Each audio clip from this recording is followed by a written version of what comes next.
Good morning. Welcome to First Unitarian Church of Worcester, Massachusetts. I'm Ellen O'Neill Waite, and I'm a member of First U. It's wonderful to see all of you here this morning.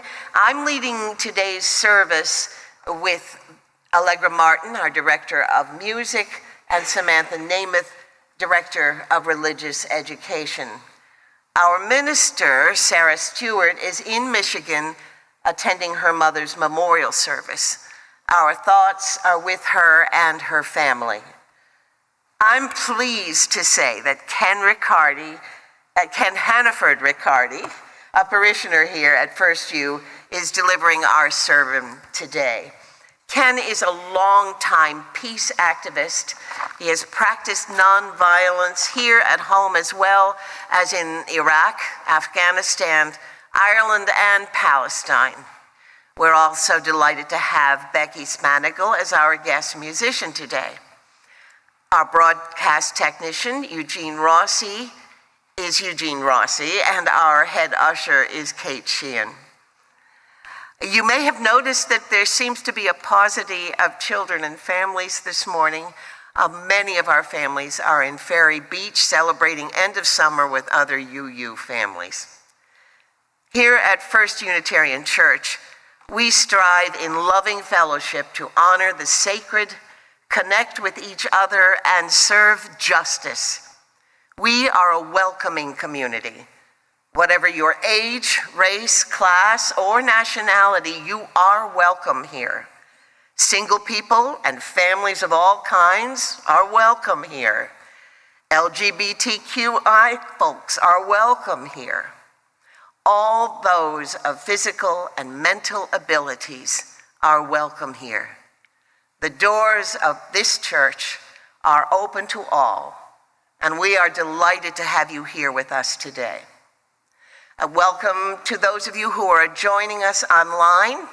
If you like this video, it will help others to find us, and you can subscribe to our channel to find more content.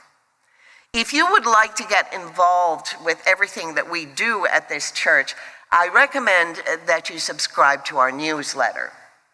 Go to thefirstunitarian.com and click subscribe to our newsletter at the bottom of any page, and it will come to you weekly. If you are in the Worcester area, I invite you to join us every Sunday at 90 Main Street at 10:30 a.m. for worship and fellowship. Everyone is welcome at social hour in the church parlor right after the service.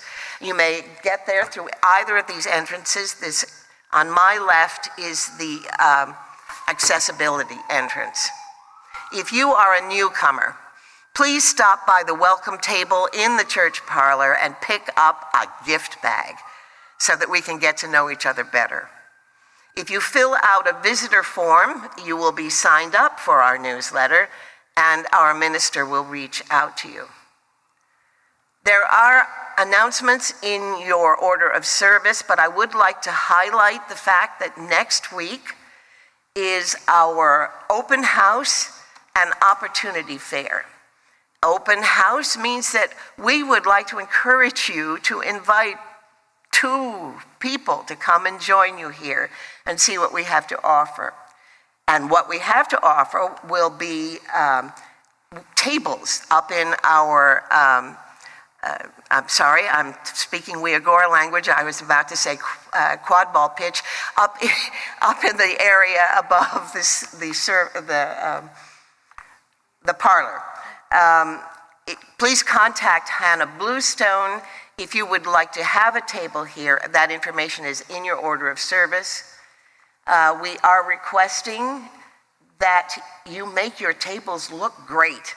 Each table will already have a sign. When we know you're going to join us, a sign will be made available to you, and we would love to have you bring snacks, decorations, anything that's fun and explains your mission with us. We need volunteers to come and help us set up at 9 a.m. next week. And of course, any other food is very welcome.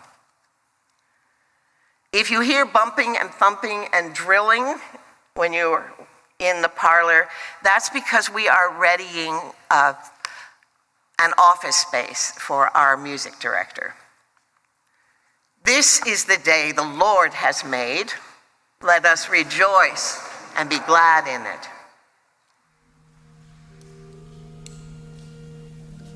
Cesar Chavez said, "Nonviolence is not inaction.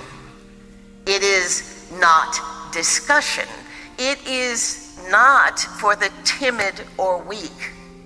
Nonviolence is hard work. It is the willingness to sacrifice. It is the patience to win." Samantha will lead our chalice lighting. Betty will be lighting our chalice this morning.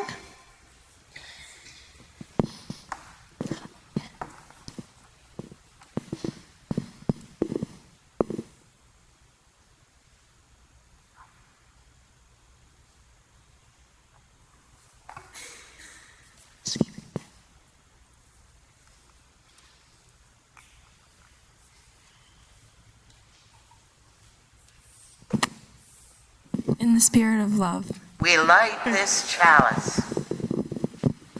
Please rise in body or spirit to renew our covenant as printed in the order of service and appearing on the screen. In the love of truth and Jesus, we unite for the worship of God and the service of all.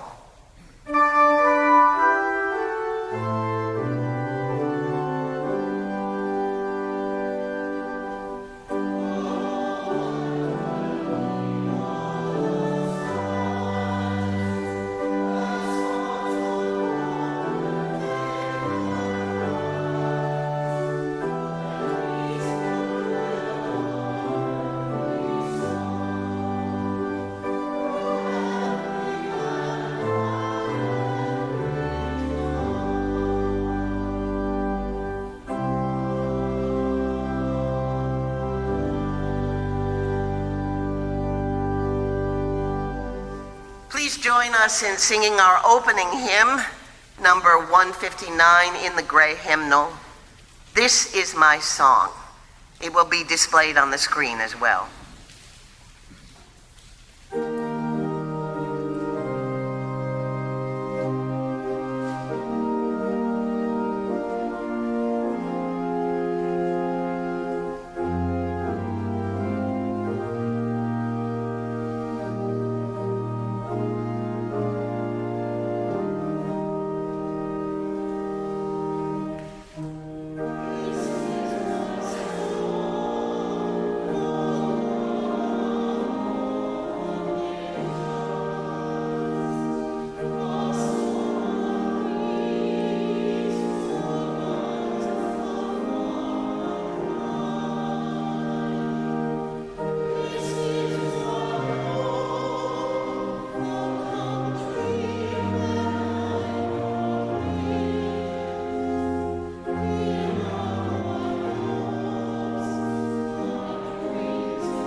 morning.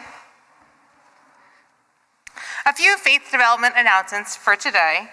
If there's a young person in your family who loves to sing, loves music, please consider joining either our children's or our youth choir. Those are both beginning on October 5th, and both are directed by Allegra Martin, who is upstairs on the organ. The children's choir, it starts at 12:15 to 1, and then youth choir is 1:15 to 2. Youth is for 9th through 12th. And if you are a 9th through 12th grader, please come to YRU2, which is our high school youth group that meets from 12 to 1. Starting on September 28th is our coming of age program for 8th, 9th, and 10th graders. It's an amazing year-long exploration of oneself. And we are currently looking for mentors that will help guide those youth through this process. There'll be 6 meetings. If you have been a part of our community for a little over 6 months and you really want to know about our youth and our children and our programming, come find me. I would love to chat more. It's a super rewarding program for both the mentees and the mentors. Normally on a Sunday for a tale of the day, you would see Abby over at the story table doing a wonderful job. Good news is we still have our storytelling, and the other good news is she's over at Ferry Beach right now. The story today is Turn the Other Cheek, and it'll be a recording of Abby telling the story. The story is reflecting upon one of Jesus's most important teaching, is that we should love one another. Jesus also taught people how to respond to evil. He said, do not resist an evil person. If anyone slaps you on the right cheek, turn to them the other cheek also. And if anyone wants to sue you and take your cloak, hand over your shirt as well. If anyone forces you to go 1 mile, go with them 2 miles. Some people think this means we should just accept being treated badly. But to fully understand what Jesus meant, we must have some knowledge of Jesus' time 2,000 years ago. In ancient times and in many countries, today your left hand was used for doing all sorts of unclean things, like cleaning up after using the restroom or washing your feet. Your right hand was reserved for clean things like eating. And so in Jesus' time, you would never hit someone with your left hand, you would only use your right. Now, Jesus is quite clear that if someone slaps you on the right cheek, you should turn your face and let them slap you on the left cheek as well. Now, assuming you must use your right hand to slap someone on the right cheek, then the slap has to be a backhanded slap. In Jesus' time, hitting someone with the back of your hand meant you were treating them as your inferior. If you hit someone who was your equal, you would hit them with the front of your hand, which would mean hitting them on the left cheek. So perhaps Jesus is saying, if someone hits you on the right cheek and is therefore treating you as their inferior, you should force them to treat you as their equal by making you hit them on your left cheek as well. So the next part is, and if anyone wants to sue you and take your cloak, hand over your shirt as well. Again, there is more to the statement than we see. There are a couple of different theories about what this means. Some people say to take your shirt off someone else's back was against Jewish law, and so by handing over your shirt as well as your cloak, you would be forcing them to break the law. Another theory is that in Jesus' time, it was shameful to see someone else in the nude. So by handing over both your garments, you are forcing them to see you in your nude and thus shaming them. Another theory is that in Jesus' time, what about the final part? If anyone forces you to go a mile, go with them too. What does that mean? Palestine at the time was full of Roman soldiers who mostly had to walk everywhere with very heavy packs. They were allowed to make civilians carry their packs for them, but they could only force them to carry their pack for 1 mile. If they made them carry the pack for longer, then the soldier could get in trouble. Perhaps They were Jesus is allowed to saying make if you keep civilians walking the carry extra their mile, packs for them. you will either get the they could soldier in only trouble force or the them to soldier carry will their be pack forced to for run 1 after mile. you and wrestle his pack If they away. made them carry the pack Either way, for it is longer, embarrassing for the then soldier, and maybe he'll could think get in carefully trouble. before asking someone else to carry Perhaps his pack Jesus for is him. saying, if you keep walking the extra mile, Both Gandhi and you Martin will Luther either King get the put these soldier into principles trouble, of or the Jesus' soldier will be teachings into forced to run action after very you effectively and when they wrestle his wanted to pack fight away. injustice. 60 years Either ago, when way, it is African Americans embarrassing were for the forced to soldier. sit at the back of And the just bus, maybe they he'll boycotted think the carefully buses. before When they asking were someone refused else to service carry at the his lunch pack counter, for they him. stayed in their seats. And Gandhi also Both devised Gandhi similar and Martin methods Luther to King combat put these British principles of injustices in Jesus into India. action very effectively This type of action when is they called wanted to fight nonviolent injustice. resistance, and it is a way of 60 standing years up ago, for when yourself African while Americans not were forced responding to to sit evil at with the back more of the evil. bus, they boycotted the buses. When they were refused service at the lunch counter, they stayed in their seats. And Gandhi also devised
Please join me in the common prayer, Commitment by Dorothy Day, number 560 in the Gray Hymnal.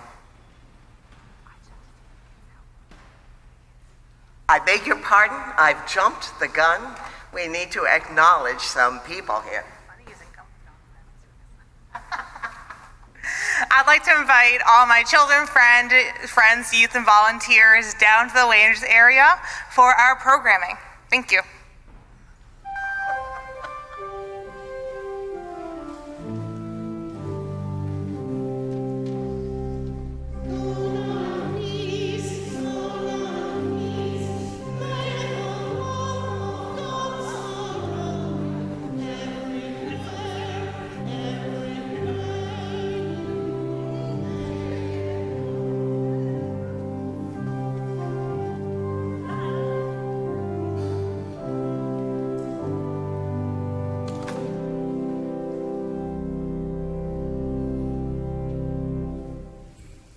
I'd like to invite you to join us in the common prayer, Number 560 in the gray hymnal, it's Commitment by Dorothy Day. People say, what is the sense of our small effort? They cannot see that we must lay one brick at a time, take one step at a time. A pebble cast into a pond causes ripples that spread in all directions. Each one of our thoughts, words, and deeds is like that. No one has a right to sit down and feel hopeless. There is too much work to be done.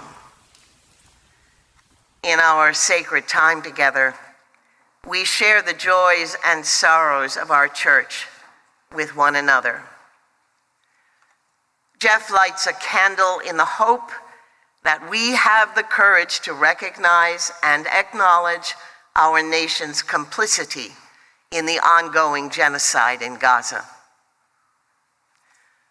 Carl asks for prayers in memory of his dog, Bess, who died on the 12th, and in gratitude for his family and friends. One among us writes, each of us needs to find our way to nonviolence and a promise to keep each other safe. Please join me in a moment of meditation as we hold these prayers and our own prayers in our hearts.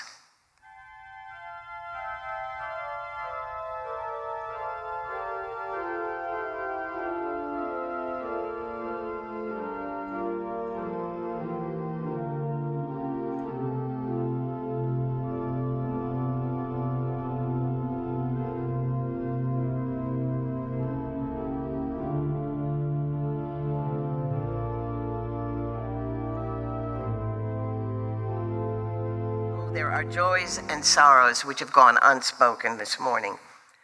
We reach out to one another in compassion and say together the prayer of Jesus.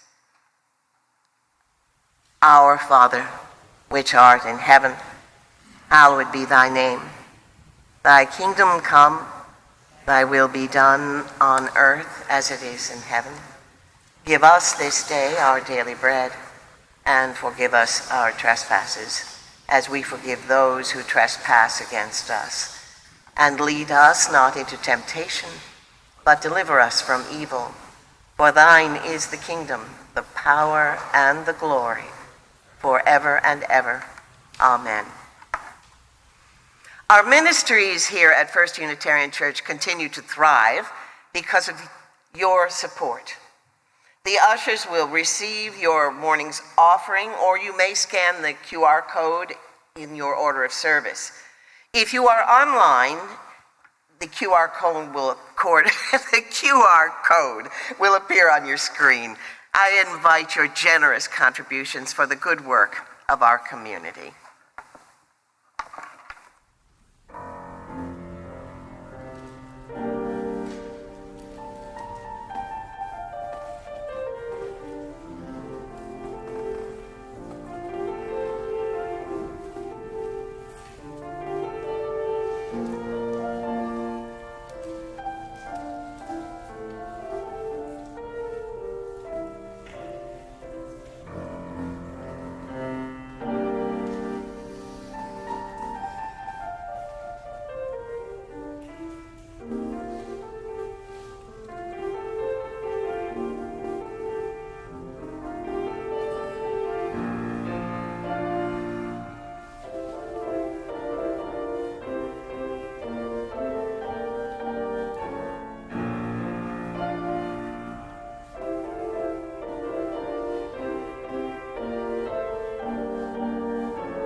First reading.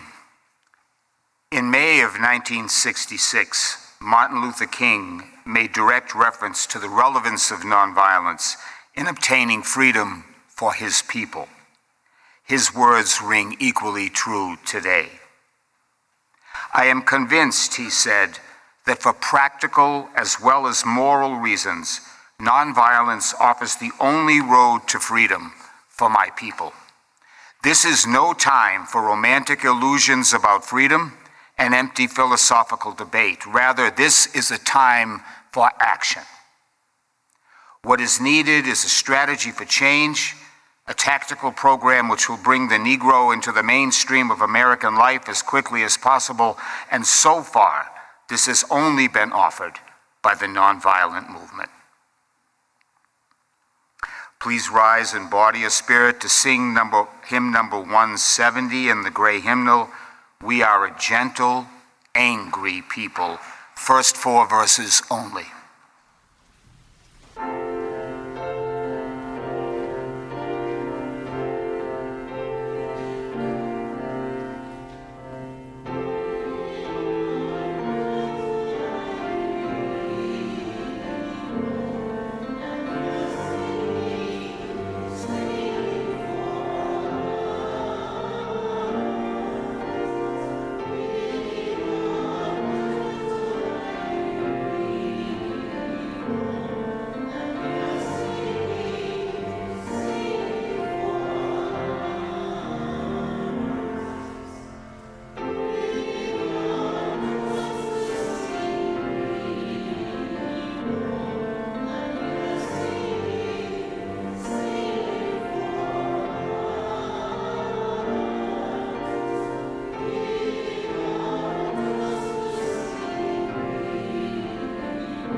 The second reading, the works of mercy as derived from the Gospel of St. Matthew.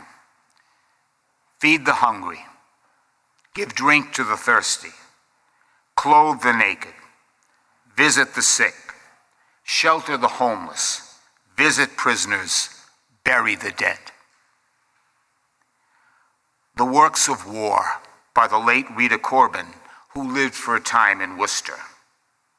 Destroy crops and land, seize food supplies, destroy homes and villages, scatter families and contaminate water, imprison dissenters, inflict wounds and burns, kill the living. Gaza, the Ukraine, the Sudan, the United States of America, kill the living. The works of war.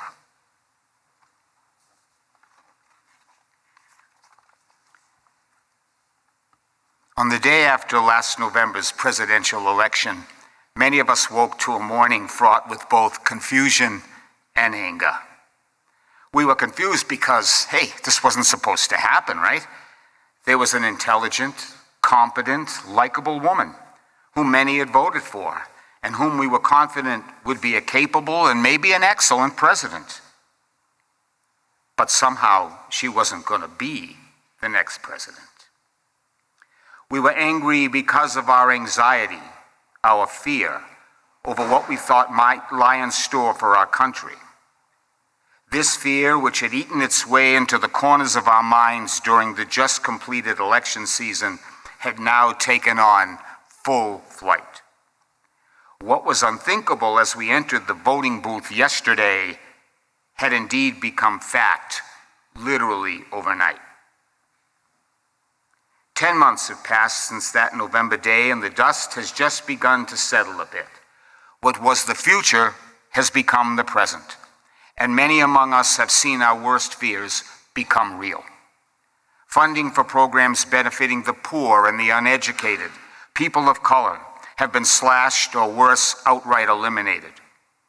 Money designated for the military has increased. Tax cuts allowing the wealthy to become even more wealthy are now law. What are we to do? When people are in crisis, real or perceived, they often rush to act. They want to do something. And as important as doing something might be, of even greater importance is how they do it. I myself believe, and I know that in America today I am in the minority, but I believe that everything we do must be grounded in nonviolence. No goal, no matter how noble, justifies the use of violence in reaching it. Further, I believe that once we employ violence, no matter how small a part it plays in our efforts, we guarantee failure for whatever we're trying to do. Violence may indeed appear to win in the short run, but it always fails in the long run. The last hymn, I only wanted to do 3 verses, but my wife Abigail asked to do the 4th because it's about we are a land of color. And I'm going to tell you a story about my failure to use nonviolence and color.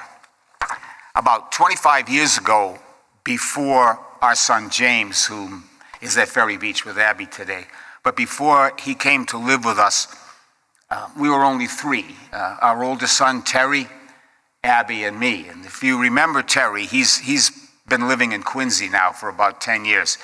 When he was a little kid, he was all arms and all legs. They were stick figure arms and legs, a little pot belly, a little African-American kid, autistic, deaf, nonverbal.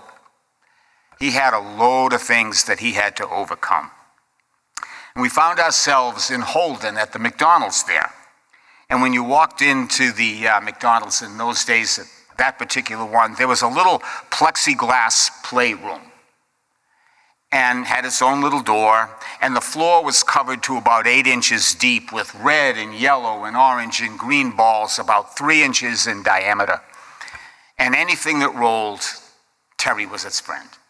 So Abby and Terry decided, we're going to go in and play with these balls, and they went in and shut the door, and they did. And I did what I do best, which is order a black coffee, and I went over and sat down in a table. And a little while later, a couple in their late 30s, early 40s, sat down next to me. And they were talking in a normal voice, but they were so close to me that I could hear everything they said. And at one point, apropos of nothing, the woman looked at the man and said, "White people who adopt black children make me sick." It amazes me now, 25 years into this, how much hate the human heart can hold. She didn't know the kid. Terry was about 5, 6 years old. Walked like this. And yet she just denigrated him and our entire family because he was black. I looked at the woman and a very calm voice said, "Well, perhaps that's because we all can't be as racist as you are." And then I stood up and embraced my hands on the table, and in a voice that rattled every window and reached into every corner of that room, I called that woman every name I knew. And that included that little list of names that your mother gave you when you were a kid and said, don't even think these words, let alone use them. I used them. And after this 10 or 15 second rant, I realized that the restaurant was quiet. The woman looked up at me with an expression that said, hey, pal, if I had known he was your kid, I wouldn't have said it, all right? No, it wasn't all right. And the other patrons, what few of them there were, their coffee cups were in mid-flight, either up to their mouth or down, but they were looking at me and they were saying to themselves, what is this out-of-control guy going to do next? And the kids behind the counter, their look said, hey, look, this wasn't in the handbook they gave us when we signed up to work here. Now, I was very lucky. It was the age before cell phones. Because if there had been cell phones, the cops would have been there before I walked out the door. But I walked over and knocked on the little plexiglass door and said to Ab, I think we better leave now. And she said, so early? And I said, yeah, we have overstayed our welcome here. What has to be admitted by me right from the outset is although I felt, I had failed and failed completely. This was a teaching moment, and I taught. I taught that woman that whatever she thought about white people who adopted black kids was true. That's what I taught her. If I had used a calm and reasoned voice, would it have changed things? Probably not. But at least she would have left that restaurant with a feeling, a small feeling, of what a reasoned, nonviolent response felt like. I failed the nonviolence movement. I failed myself. I failed my family, and I failed a little kid who had his own problems with the world. In 2013, I was a long way from Holden, Massachusetts. I was in Kabul, Afghanistan. And it was my third trip there, and I was going to live there for 3 months, which I was looking forward to just unbelievably. It was the longest that they let you stay there at the time. And I took with me, I had bought a little point-and-shoot camera because I realized Abby had never seen any pictures of where I was. I'm the kind of guy who doesn't take pictures at all, and Abby takes pictures of people taking pictures, and she really wondered, what was it like over there? So I was walking down the street one day, and I looked to my right, and there was a picture right out of National Geographic magazine. A long, long dirt road going right to the horizon, and in Kabul, the horizon is a complete circle of majestic mountains, snow-covered even in June and July. They ring the entire city. And then along both sides of the road, there were tall stucco walls that made you look right down that road and see the little person way down at the end. It was just perfect. So I raised my camera to my eye, and as I did so, I heard this unbelievable scream from my left-hand side. Lowered the camera in time to see a man in complete camouflage gear charging me, wailing his arms around in the air, and the disconcerting part was that one of the arms held what appeared to be a machine gun. Got right up in my face. I couldn't understand a word he said because he was speaking Dari, but he kept going. Give me the camera. And I don't know what happened to me, but I didn't feel a drop. I didn't feel a drop of fear. I just looked and shook my head no. And so to underscore his point, he took the gun by the barrel and pretended he was Ted Williams from the right-hand side of the plate and took a swing, stopping short, of course. I just stood there. So finally, he raised the gun, pointed at me from a distance of 1.5 feet, 2 feet, put his finger inside the trigger guard on the trigger, camera. And I realized two things at that moment. Number one, my life is worth more than a point-and-shoot camera.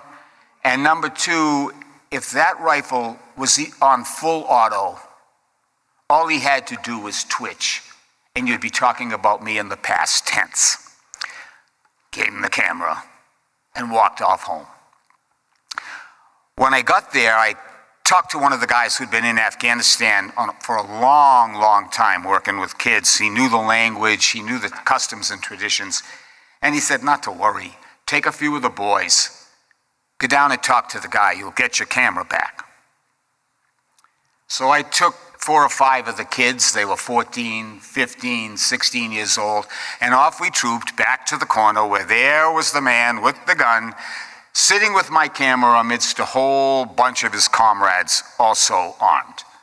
And they left me off to the side and they went over and had a conversation with the guy. And all I could see was his head going, no. And then after a minute or two, they all stiffened up, formal. And a man came around a corner and up to them. He was also dressed in camouflage. And they had a conversation with all of these troops. And after a minute or so, the man with the camera walked up to me, handed me my camera back, and said through one of the kids who was an interpreter, we're friends, you can come back here anytime you want. And all I did was go, thank you, in Dari, which is Tashakur. And inside I was saying, you will not catch me dead on this street for as long as I live. Took the camera and went home. When I get back to the States, I said to Abby, this is what happened to me there, and I told her the story. And I thought, you know, looking back on it, it was kind of funny, especially as I had no holes in me and I had the camera. And if you've ever been in a relationship, you know exactly what she said next. You are completely missing the point here. I was there, she wasn't, but I was missing the point. And she said, look, if you were an average Afghan and that had happened to you, what would you have done? Well, the average guy would have gone home and he would have done what I did, which is stay inside and lick his wounds. But a few of them, they would have felt challenged. I'm going to get my camera back. And they would have rounded up a few of their friends who would also have been equally armed and marched back down to confront this group of guys. And if something had gone wrong, somebody there would have been hurt, maybe dead. It happened all the time there. She said, what did you do? You took a bunch of kids, t-shirts, jeans, walked down there, you talked. Nobody yelled, nobody screamed, and you got your camera back. Now, I'm not naive. I realize that most times it wouldn't have worked out that way. But even if it hadn't worked out and I hadn't gotten the camera back, what could have gone wrong, really? We would have all gone back home, minus the camera, and the kids would have said, hey, Mr. Ken, you win some, you lose some. Better luck next time. But nobody got hurt. She said, without even thinking about it, you practiced nonviolence, and it worked for you. One of the prayer cards was from somebody who was looking for a place, a thing to do now, a way to act in the face of all this around us. The Dalai Lama, who's 90 now, but for the last 70 years has been a global presentation of nonviolent resistance, was once asked how we as individuals could help eradicate violence in our country. And this is for the person who wrote that card. The Dalai Lama said, don't pray to God to end violence. And being Buddhist, he said, don't pray to the Buddha to end violence. Don't ask Congress or the president or the government to end violence. He said, end violence in your home because that is where violence begins. Violence begins with us. Now, if you're still casting about for something to do that's positive in the face of, a country that seems on the verge of imploding, I think that there would be a lot worse that you could do than practice the Dalai Lama's injunction. End violence in your own home and end violence in your own heart. I think that is a great piece of advice, and I hope you do too. Thank you.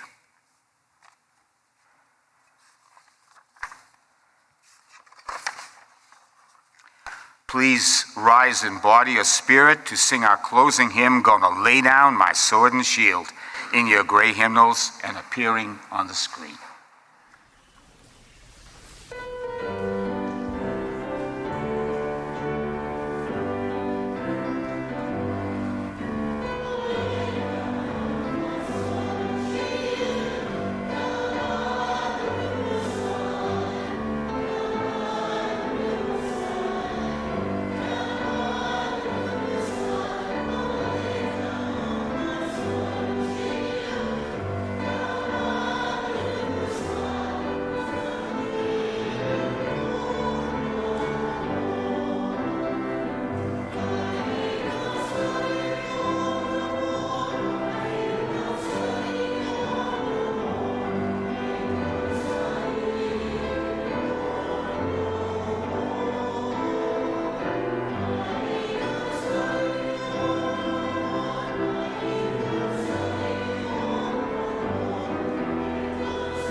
Go forth into the world in peace.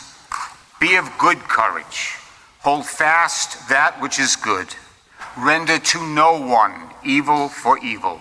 Strengthen the faint-hearted. Support the weak. Help the afflicted. Honor everyone. Love and serve the holy, rejoicing in the power of the Spirit forever. Amen. Please be seated for the postlude.